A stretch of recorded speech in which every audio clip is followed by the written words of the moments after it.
Es ist etwas passiert, was so wahrscheinlich nicht hätte passieren sollen. Alle Informationen zu The Elder Scrolls Online 2025 und wie es mit der The Elder Scrolls Online Geschichte und auch mit dem Bezahlmodell vor allem von The Elder Scrolls Online weitergehen soll, wurde geleakt. Geleakt von einer russischen Datamining-Seite, die mit der Veröffentlichung von Update 45 ihre Finger ausgestreckt hat und gesagt hat, in diesen Spieldateien, da haben wir ein paar interessante Sachen gefunden. Wir gucken uns diesen Leak heute gemeinsam an, bewerten, wie wahrscheinlich es ist, dass die Sachen, die da drin stehen, stimmen und gucken uns vor allem an, was da genau drin steht, denn das ist durchaus eine ganz schöne Änderung, was der Elder Scrolls Online anbelangt. Und wir gucken uns im Detail an, was das für euch und euer Spielerlebnis in Zukunft heißen wird. Bekommen wir mehr Spielinhalte oder bekommen wir weniger Spielinhalte als bisher? In diesem Sinne, lasst uns das gemeinsam anschauen. 2025 und darüber hinaus, wo geht es mit The Elder Scrolls Online hin? Diese Seite ist wie gesagt eine russische Datamining-Seite. Ich habe sie mal hier für euch geöffnet und die ist größtenteils auf Englisch. Da ist eigentlich schon alles mit drin, also sowohl die Bildchen der Collectors Edition als auch die Sachen, die wahrscheinlich darüber hinaus erscheinen werden, sowie hier ein paar Informationen zum zukünftigen Premium-Pass von The Elder Scrolls Online. Wir werden uns das jetzt mal hier zu Gemüte führen und da ich weiß, dass ein Großteil von euch eher deutschsprachig unterwegs ist, ich habe es mir auf Englisch schon durchgelesen, das heißt also, wenn hier irgendwelche Sachen falsch übersetzt sind, dann werde ich es für euch korrigieren. Damit ihr hier so einigermaßen mitlesen könnt, werde ich es jetzt mal für euch mit dem Google-Übersetzer automatisiert auf Deutsch übersetzen. Sie schreiben hier oben auch nochmal extra, es handelt sich dabei um Data-Mining-Sachen, das heißt also, alle Informationen können zur ESO Direct an 2025 nochmal geändert werden.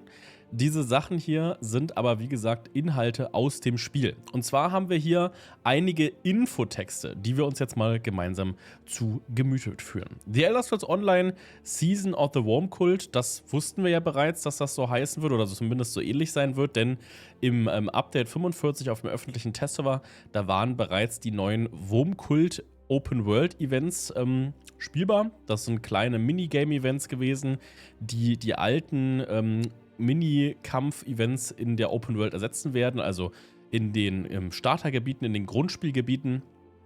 Da gab es ja öfters mal diese Begegnungen mit Dädran, die da gespawnt sind, passend zur Molag Bal-Story sozusagen. Und diese Minigame-Events werden jetzt ersetzt gegen neue Minigame-Events. Das wussten wir schon, deswegen einiges zu dieser Wurmkult-Season war schon auf dem Tester von Elder Scrolls Online Update 45 offiziell anspielbar. Dementsprechend, es geht zumindest von dem Leak her schon mal in die Richtung, der zu erwarten war. Was steht jetzt hier drin? Entdecke 4 große Inhaltsupdates mit einem kooperativen Ingame-Event, das die Welt von Tamriel verändern wird. Erhalte 2 Dungeon-DLCs, insgesamt mit 4 neuen Dungeons, 2 Story-DLCs, das Ingame-Event und eine brandneue Zone. Beginnt euer neues Abenteuer dort, wo die Hauptgeschichte von The Elder Scrolls Online aufgehört hat. Obwohl Molag Bal und Manimako in den Oblivion-Ebenen von Kalthafen besiegt wurden, ist der Wurmkult zurückgekehrt. Entdeckt die Geheimnisse ihrer Waffen mit nekrotischer Macht und enträtselt die düsteren Pläne des Kults für Tamriel. Diese Infotexte, wo stammen die her? Wo nehmen die das her? Wenn wir uns in-game einmal den Kronenshop zu Gemüte führen, dann wird uns auffallen, dass es im Kronenshop ja hier so ein Vorschau-Menü gibt. Also im Kronenshop, wenn ihr da reingeht in den Kronenshop, dann seht ihr ja hier unten einmal neue Erscheinungen und hier gibt es Gold Road. Und hier gibt es auch einen Infotext zu Gold Road. Und es handelt sich eben bei diesen geleakten Sachen um genau diese Infotexte. Diese Infotexte sind nicht immer die gleichen, es gibt unterschiedliche Infotexte und zwar haben wir jetzt einmal hier einen Infotext, wir haben aber auch hier in der Sammlung einen noch etwas anderen Infotext und wenn wir jetzt noch das F1-Menü öffnen und hier nach Gold Road suchen, dann gibt es da auch nochmal, ja gut, würde man jetzt anders schreiben, wahrscheinlich Westaun oder so, also auf jeden Fall gibt es da auch nochmal andere Infotexte und diese Sachen, die jetzt hier geleakt worden sind, sind eben genau diese Infotexte, ne? Also es handelt sich genau um diese Infotexte. Und wenn wir uns jetzt nochmal anschauen hier, diese Icons, merkt euch die, prägt euch die schon mal ein, ne? Diese kleinen Vorschau-Icons hier, merkt euch die schon mal, prägt euch die schon mal ein. Auch hier die Icons der Collectors Edition, auch die könnt ihr euch gerne schon mal einprägen, denn wenn wir jetzt einmal hier rüberschauen, in die Webszene wieder reingehen, dann sehen wir eben genau diese Art von Icons, bloß halt eben neue, passend zur neuen Erweiterung. Was eventuell auch die Echtheit des Leaks nochmal untermauern könnte. Na, das heißt also, diese Icons hier, die ihr hier sehen könnt, diese Icons hier, die wir gleich noch einzeln durchgehen, das sind eben genau diese Icons, wie wir sie auch hier aus dem Spiel schon kennen. Ja, also genau das gleiche wie in den vergangenen Updates. Das hat man also entweder sehr schlau gefaked oder sehr gut alles herausgefunden. Was wissen wir noch alles? Der Wurmkult ist zurück und sinnt auf Rache für seine Niederlage während der Ebenenverschmelzung. Reist auf eine verlorene Insel und beginnt euer neues Abenteuer dort, wo die Hauptgeschichte von The Elder Scrolls Online aufgehört hat. Helft mit, die 3 Allianzen gegen einen reich zurückgekehrten zu vereinen. Also gegen einen zurückgekehrten Feind, steht da glaube ich in der englischen Variante. Stürzt euch in eine neue PvE-Prüfung. Ja, ist mal wichtig. Viele hatten auch immer wieder die Frage, wird es denn noch einen Raid geben? Da ist die Bestätigung, vermutlich. Und zwar eine 12-Spieler-Prüfung. Der O-Sein-Käfig befindet sich in Sonnenwende.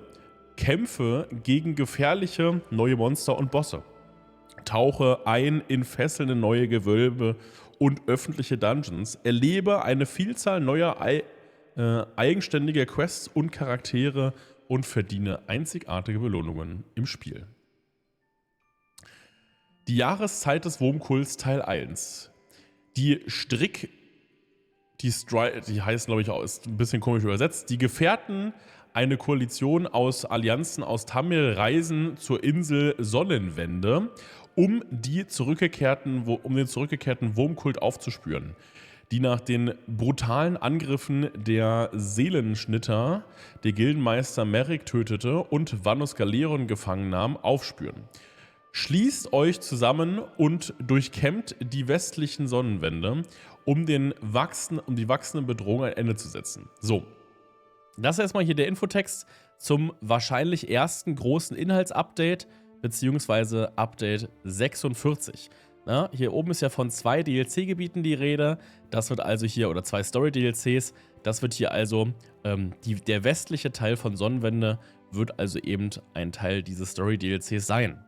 Ich habe relativ viel recherchiert, ob man irgendwo Informationen bekommen kann.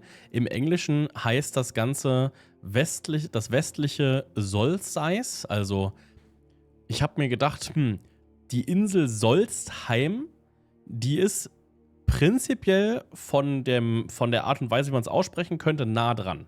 Die ist theoretisch nah dran, passt aber, glaube ich, nicht so ganz, auch nicht zu den Bildchen, die wir hier haben. Ich glaube nämlich eher, dass es sich dabei um eine Insel irgendwo im argonischen Gebiet handelt. Das heißt also, wenn wir jetzt auf die Karte von Tamriel schauen, ich glaube, es handelt sich eher um eine Insel, die irgendwo hier unten rechts ist. Ne? Also vielleicht hier diese Insel, ich weiß es nicht so genau. Also es sieht alles eher nach was Argonischem aus und was Warmen. Ich glaube also nicht, dass es bei Solsteis um die Insel Solstheim geht.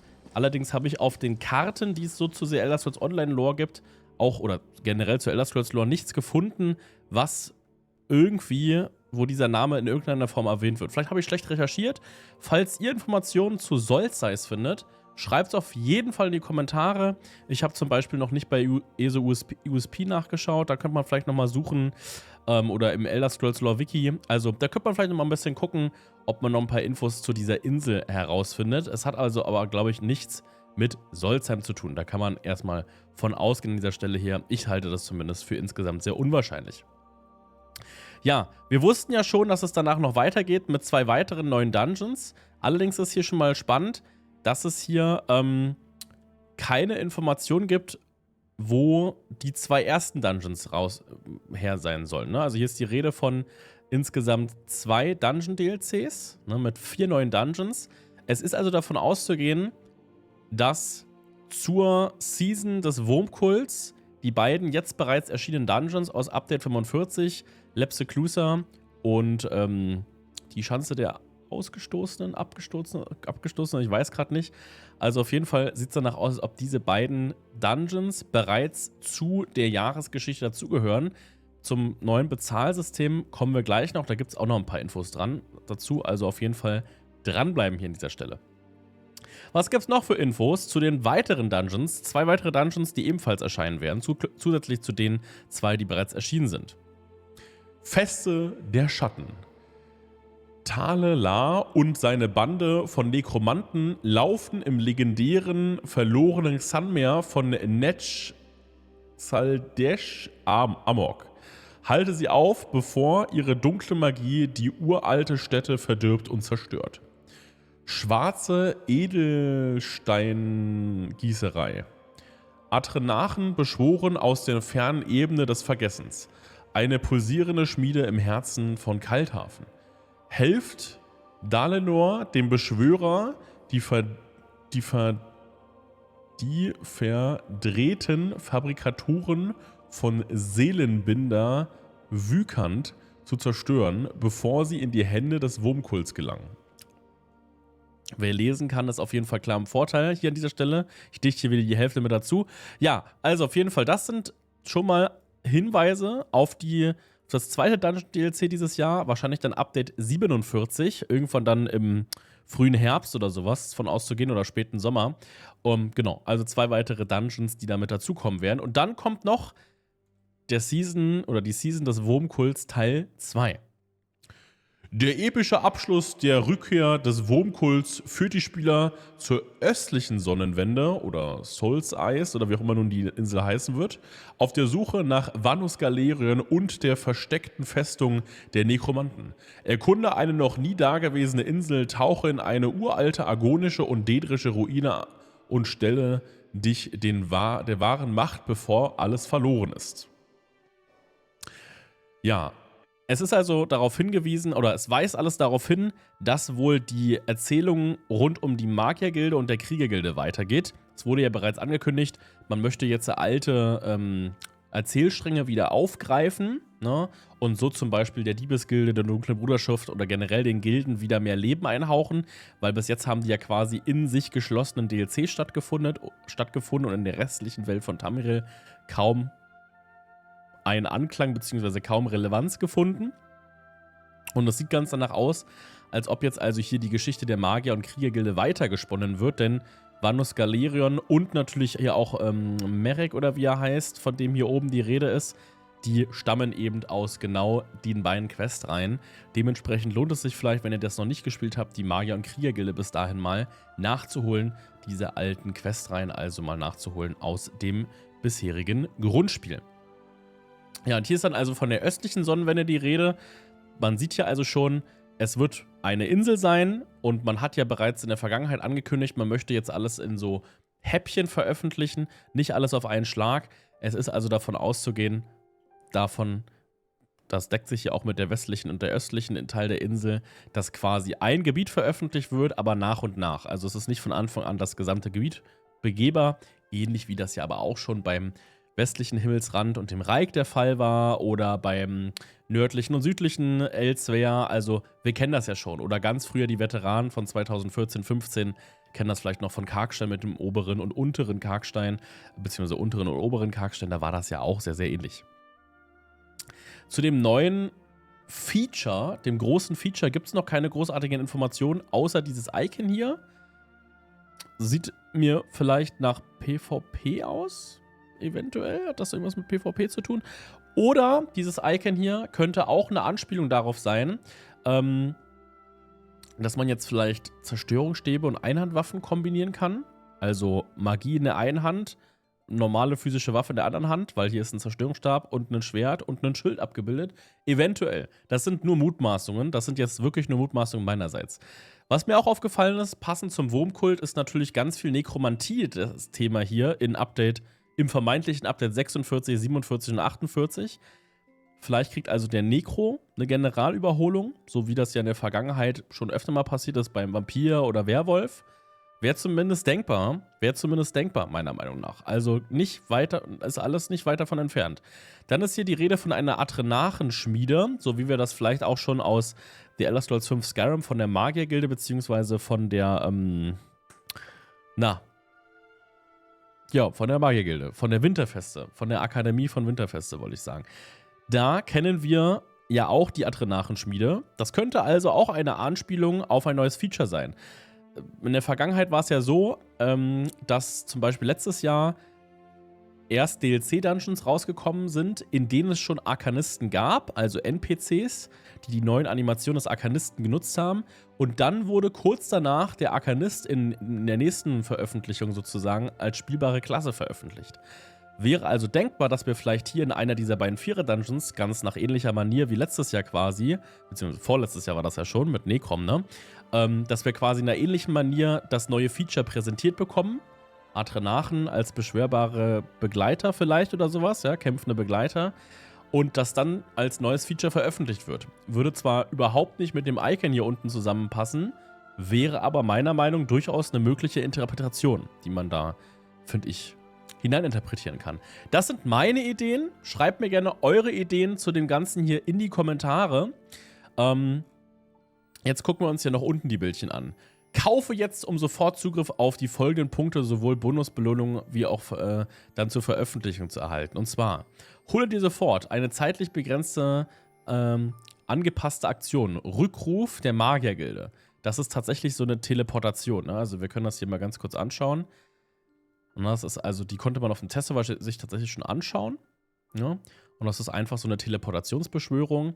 Beziehungsweise das ist einfach eine Teleport-Animation, wo hier ein Portal geöffnet wird mit einem Magiergilden-Symbol in der Mitte. Darüber hinaus sieht man hier ein Reittier, ne? Und zwar das 10 Jahre Ross der Löwengarde und eine 10-jährige Jubiläums-Schlammkrabbe als Haustier. Also sieht man hier, ist so eine goldene Schlammkrabbe. Und ein Emote-Paket, Sonne und Sonnenwende. Man sieht hier jemanden, der irgendwie hier rumliegt oder jemand, der hier auf einer Bank liegt oder hier wird irgendwie Handball oder Fußball gespielt oder irgendwie sowas. Ne? Und hier auch nochmal ein zusammengefasstes Bild. Also, diese Bilder sind schon sehr realistisch. Genau solche Bilder wurden auch in der Vergangenheit zur Veröffentlichung bzw. zur Ankündigung von neuen Inhalten genutzt. Natürlich kann auch sein, dass das hier KI generiert ist. Möglich ist das, ja, das möchte ich nicht abstreiten. Die Qualität der Bilder entspricht allerdings genau der Qualität, die diese Kronshop-Vorschaubilder haben. Ne? Das ist also genau das Gleiche. Diese Schrägstriche hier, die hier zu sehen sind genau identisch. Na, das heißt also, ich finde persönlich, auf den ersten Blick erscheint das alles schon schlüssig. Ja? Diese Vorschaubildchen, die hier erstellt wurden, ich muss mal noch einstellen, dass ihr meine Maus sehen könnt. Ich sehe gerade, ihr seht die gar nicht. Diese Vorschaubildchen, die hier zu sehen sind, diese kleinen Kreise. Dann die Texte, ne? Aus dem F1-Menü, aus dem Kronshop und aus dem Erweiterungsmenü. Das sind genau solche Texte, die wir hier sehen. Die Bildchen sind genau solche Ankündigungsbildchen. Es passt alles schon sehr, sehr gut zusammen. Es ist schon alles sehr, sehr schlüssig, muss ich sagen. Ja, also ich halte das für wahrscheinlich. Dann gibt es noch ein Leak zu dem nächsten Dungeon-Paket, glaube ich. Also dem nächsten, nicht dem jetzigen, sondern dem nächsten. Und zwar, das könnte das Bundle des Dungeon-Pakets sein. Feste der Schatten. Also das wäre dann das nächste Dungeon-DLC. Nicht das, was jetzt gerade veröffentlicht wurde, sondern das nächste. Und zwar gibt es da einen Durzok als Reittier. Dann gibt es ein Steinadler als Haustier und dann gibt es ein Meridias Lichtandenken, ein wunderschönes Überbleibsel von Meridias Macht. Ja, okay. So, na, das wird also wahrscheinlich so ein Bundle sein irgendwie. Das sieht alles schon sehr realistisch aus. Es sieht alles schon sehr realistisch aus. Auch diese Vorschaubildchen, die wir jetzt hier sehen, ne, wenn wir jetzt hier kurz mal nochmal in den Kronshop gehen und dann auf DLCs und uns jetzt hier quasi ein Dungeon-DLC raussuchen, zum Beispiel Strides of Fate, und hier mal auf Details klicken, dann sehen wir hier auch so Bildchen, ne? Und diese Bildchen, das geht schon in die richtige Richtung. Und es gab ja auch diese Sammlerpakete, müssen wir mal ganz kurz schauen. Das wurde hier vor einer Weile alles ein bisschen neu sortiert. Wenn wir jetzt hier mal reingehen, gab es ja auch diese Sammlerpakete, wo man ein Reittier bekommen hat und noch dies und noch das. Ich klicke mich mal kurz durch und zeige euch mal so eins als Beispiel. Okay, also ich muss zugeben, ich habe das Sammlerpaket jetzt vom letzten nicht gefunden, weil ja das aktuelle Dungeon DLC auch noch nicht im Grundshop verfügbar sind. Dazu habe ich gleich noch ein paar Infos für euch. Ja, also, es sieht aber alles sehr, sehr schlüssig aus. Es gab ja immer diese Bundles für Leute, die einen Dungeon DLC per Kron kaufen wollten und nicht 1500 Kronen ausgeben wollten, sondern 3.000, 4.000 Kronen. Die haben dann halt noch so ein Bundle bekommen mit ein bisschen Schnickschnack. Genau so sieht das hier an dieser Stelle auch aus. Und bei KI-Bildern, finde ich persönlich, da sieht man auch immer, dass die so ein bisschen plastisch sind und sowas. Und das hat hier schon alles diesen typischen ESO-Look. Es hat alles diesen typischen ESO-Look. Für mich, ich würde also sagen, dass ich zu 90% sage, dass das hier echt ist. Ich sage zu 90%, dass das hier echt ist, weil das alles in die richtige Richtung geht. Und jetzt gibt es hier noch ein paar Infos zum ESO Content Pass. Jetzt wird's spannend. Also, der Inhaltspass, die Eigentümer erhalten umgehend Folgendes. Die Inhalte, die wir uns hier oben angeschaut haben. Die Inhalte, die wir uns oben angeschaut haben. Besitzer bekommen mit Update 46 folgende Dinge. Die haben wir uns oben schon angeschaut. Dann gibt es Inhalte, die man bekommt mit Update 47 und 48. Das heißt also, das ist da bereits, es ist ein Content Pass, in dem das alles mit drin ist. Allerdings halt immer erst, wenn die jeweiligen Updates veröffentlicht werden. Damit, hier ist nicht genau aufgelistet, was damit gemeint ist, aber damit werden wohl die DLCs hier gemeint sein. Also, wenn man sich diesen Content Pass kauft, dann kriegt man halt nicht nur, nicht wie beim Kapitel quasi, das erste Ding, sondern man bekommt dann gleich die Dungeon-DLCs mit dazu und auch nochmal das Ding, was es dann am Ende des Jahres abschließt. Also, man kauft sich eine Art Season Pass und bekommt dann 3 bzw. 4 Inhaltsupdates an Sachen.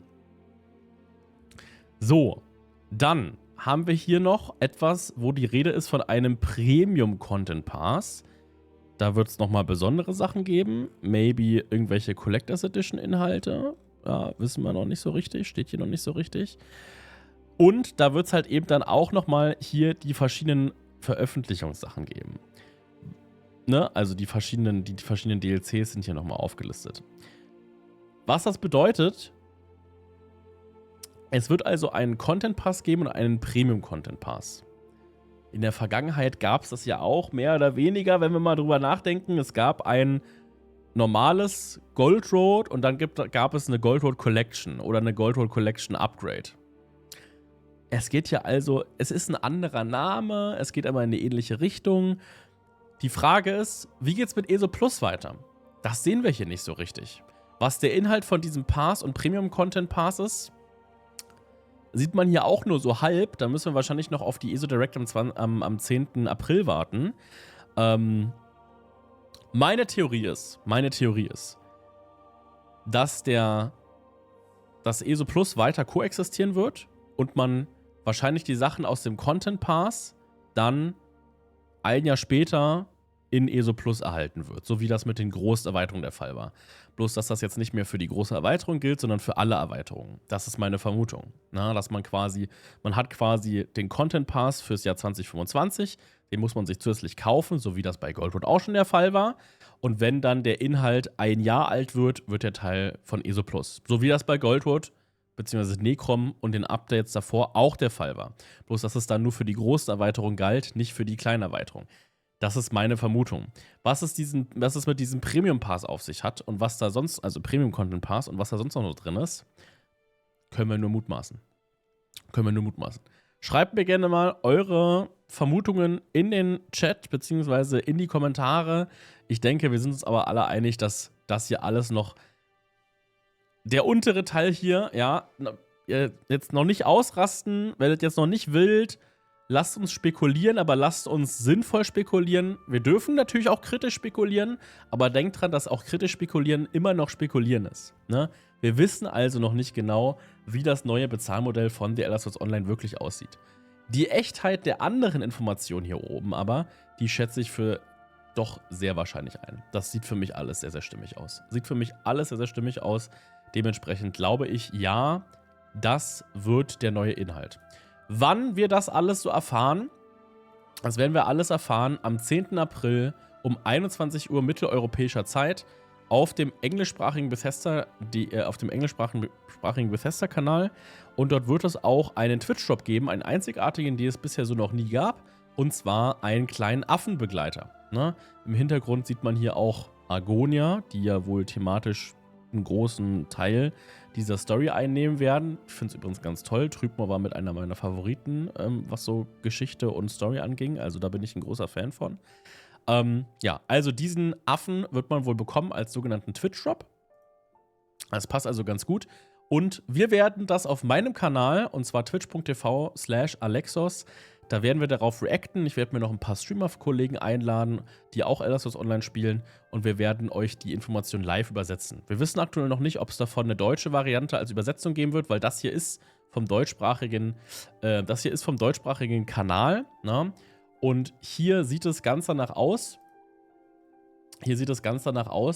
Als ob das Ganze nur auf dem englischsprachigen Kanal stattfindet und nicht auf dem deutschen Kanal. Ist aber erstmal nur ein Hinweis. Ne? Dementsprechend, wir werden das für euch übersetzen auf meinem Twitch-Kanal. Schaut da also gerne rein. Ja, wir dachten ja auch erst so ein bisschen, dass das mit den DLC ja auch wohl irgendwie damit zusammenhängen wird. Meine Vermutung ist, dass in dem Content Pass das Dungeon DLC, was bereits jetzt veröffentlicht wurde, ja, Quartal 1 DLC, damit drin sein wird in diesem Content Pass. Das ist meine Vermutung. Deswegen, ne, wurde das ja auch mehrmals verschoben. Also bei der Ankündigung von den 2 Dungeons DLCs aus Quartal 1 wurde gesagt, ja, Teil von ESO Plus. Da wurde gar nicht erwähnt, ob man sich das über den Kronshop kaufen können wird. Dann wurde später gesagt, man wird es sich über den Kronshop kaufen können nach dem Release der Konsolenfassung. Da sind alle automatisch davon ausgegangen, dass dann am 26. kommt das DLC, kommt das große Quartal 1 Update für die Konsolen raus. Alle sind also davon ausgegangen, okay, alles klar, nach der Veröffentlichung heißt, wenn die Server wieder online sind, ab dem 26. kann man sich dann also auf allen Plattformen für Kron kaufen. Das war unsere Interpretation. Diese Interpretation wurde jetzt nochmal korrigiert. Und zwar, wir können bestätigen, dass die Dungeons ab dem 10. April im Kronshop zum Kauf verfügbar sein werden. Etwas später, nach der ESO Direct, also nach 21 Uhr. Dies ist Teil der Übergangsphase. Das heißt also, nicht am 26. kommen diese Dungeon-DLCs in den Kronshop, sondern erst am 10. April. Also fast ein ganzer Monat nach der eigentlichen ursprünglichen Veröffentlichung können sich das die Leute erst holen, die kein ESO Plus haben. Was ich davon halten soll, ich weiß nicht, wer sich ich habe in meinem letzten Video einige Kommentare bekommen, dass doch ein oder andere von euch sich die DLCs über Kron kauft. Ich sehe da nicht so einen großen Sinn drin. Ich finde, man kann sich das vielleicht im Nachhinein irgendwie holen. Das heißt, man kauft sich generell nie Kronen, wenn man kein ESO Plus hat. Das macht keinen Sinn, weil es ein absolut schlechtes Preis-Leistungs-Verhältnis ist. Wenn man kein ESO Plus hat, holt man sich erstmal ESO Plus, weil da sind die Kronen ja auch mit drinne. Und dann kann ich es verstehen, wenn man sich im Nachhinein mit den Kronen aus ESO Plus dann die DLCs freischaltet, um in der Zeit, wo man mal kein ESO Plus haben wird, da Zugriff drauf zu haben. Das ist vielleicht eine Sache, die ich verstehen kann. Sich einfach so mit Kronen, die man sich im Sale oder so gekauft hat, sich die DLCs zu holen, das verstehe ich ehrlich gesagt nicht so ganz, weil dann für die 2 Monate, wo du ESO spielst, dann kauft ihr doch während der Zeit ESO Plus. So. Naja, aber das ist vielleicht auch mein Gedankengang dahinter, das müsst ihr nicht genauso sehen. So viel erstmal hier zu diesen Informationen. Was gibt es sonst noch so für Neuigkeiten? Ich wollte einmal noch ganz kurz auf ein paar kleine Einzelheiten noch eingehen hier in den heutigen ESO-News. Und zwar gab es in den Patch-Notes keinen Hinweis darauf, dass an der Nachtlinge Änderungen vorgenommen wurden. Tatsächlich wurde an der Nachtlinge aber eine Veränderung vorgenommen. Und zwar die Aufladungen vom Fokus, beziehungsweise grimmigen Fokus. Ne? Wenn man Light-Attacks macht, laden sich die ja auf. Diese Fertigkeit, die Aufladungen, die werden jetzt nicht mehr gespeichert, wenn man Gebiete beispielsweise wechselt. Ne? Das heißt, man kann vorm Raid sich nicht die 5 Stacks oder 3 Stacks, ich weiß gerade gar nicht, aufbauen, um dann im Raid direkt einen abfeuern zu können. Das geht nicht. Das stand nicht in den Patchnotes drin. Es wurde aber jetzt nochmal im Forum bestätigt, dass das so gewollt ist. Ne? Also das ist so gewollt, das soll so sein. Dann wurde hier Feedback gegeben zu den visuellen Überarbeitungen von The Elder Scrolls Online. Also im englischsprachigen Forum wurde noch mal ein bisschen drauf eingegangen, hey, irgendwie hatten wir uns mehr erhofft von den grafischen Updates rund um The Elder Scrolls Online. Und zwar vor allem zum Thema Grafik der Felstexturen. Ja? Und in zukünftigen Sachen wird in Betracht gezogen, ob man daran noch was machen kann. Wurde hier nochmal an der Stelle gesagt. Und ja, hier wurde nochmal ein bisschen darauf eingegangen, es war hier auch die Rede, dass man sich erhofft hat, dass die Vegetationsdichte vielleicht ein bisschen hochgeschraubt wird. Das sind also Sachen, die können vielleicht in Zukunft nochmal angegangen werden. Es wurde aber, so zumindest hier laut dem lieben Kevin, ganz klar kommuniziert, dass die Ziele von den grafischen Überarbeitungen für dieses Update waren, dass man zum Beispiel die Übergänge von verschiedenen Bodenbelegen überarbeitet. Also in alten Gebieten gab es teilweise zum Beispiel von Sand zu normaler Vegetation, also von Sand zur Erde gab es ganz komische Übergänge. Das sah so aus, als ob da so Kontinentalplatten zueinander laufen und sowas sah ganz komisch aus, teilweise ein bisschen schon fast wie ein grafischer Bug. Und diese Übergänge, die wurden halt schön gesmoothed, dass das alles aussieht wie ein Übergang, schön dynamisch. Auf den Stegen wurde jetzt Sand und Schnee platziert, je nachdem, in welchem Gebiet man ist und so weiter und so fort. Also es wurde vor allem viel am Untergrund getan, dass da die Übergänge insgesamt ein bisschen schöner aussehen. Das Feedback ist aber angekommen, also da wird es in Zukunft vielleicht noch ein bisschen mehr geben an dieser Stelle hier. Und da wurde noch auf ein paar weitere Kleinigkeiten eingegangen, die auch alles was mit Grafik zu tun haben.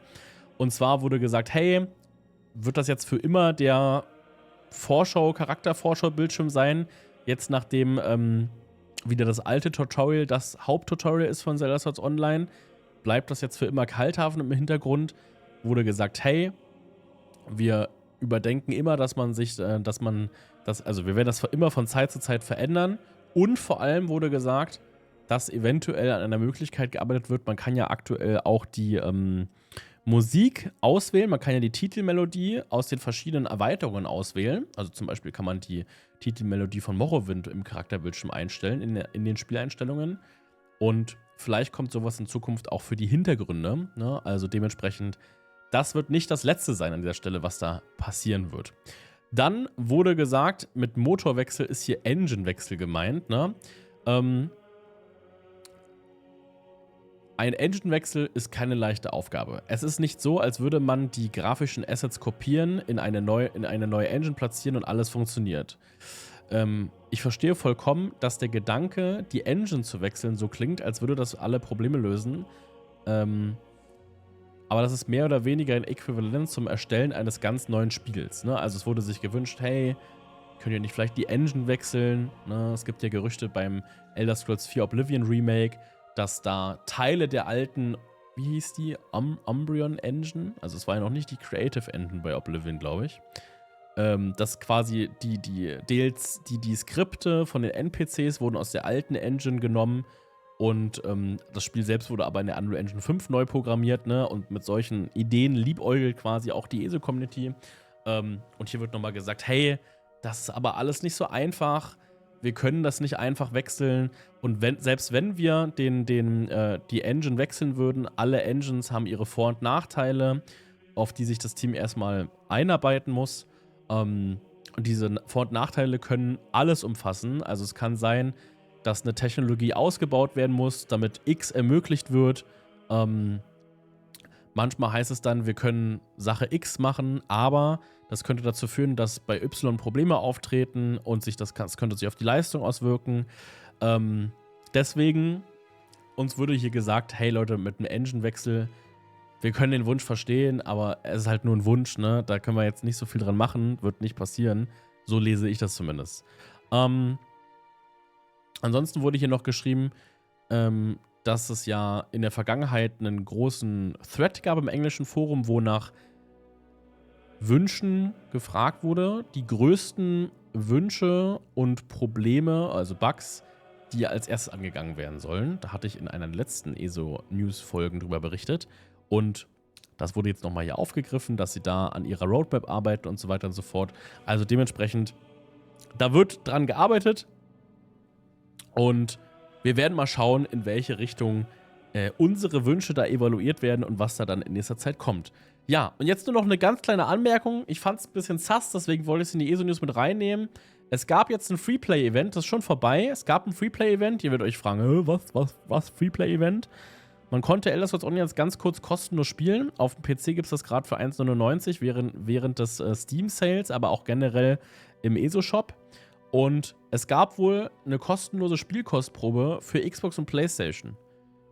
Ich wollte das nur mal hier mit reinnehmen in die ESO-News, weil was haltet ihr davon, dass das nicht für den PC war?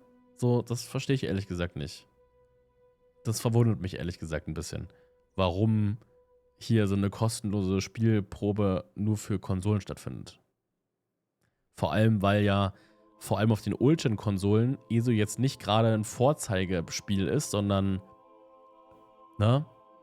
Und auf dem PC ist ESO schon eher so ein Vorzeigespiel. Deswegen, weiß ich nicht. Also, fand ich ein bisschen komisch. Wollt mal eure Meinung dazu in den Kommentaren hören an dieser Stelle hier. Würde mich auf jeden Fall sehr interessieren. Wir haben jetzt heute ja ganz viel über diese Leaks gesprochen, die hier stattgefunden haben. Das sind nicht die einzigen Leaks, die stattgefunden haben, falls euch das nicht bewusst sein sollte, sondern es gab auch noch mehr Leaks, und zwar zu den ganzen Kronshop-Vorschaubildern. Also diese Vorschaubilder, die ihr hier seht, die sind neu, die haben wir so noch nicht gesehen. Aber was in Zukunft für Kostüme, für Kronkisten und so weiter und so fort in den Kronshop reinkommen werden, das wissen wir auch schon.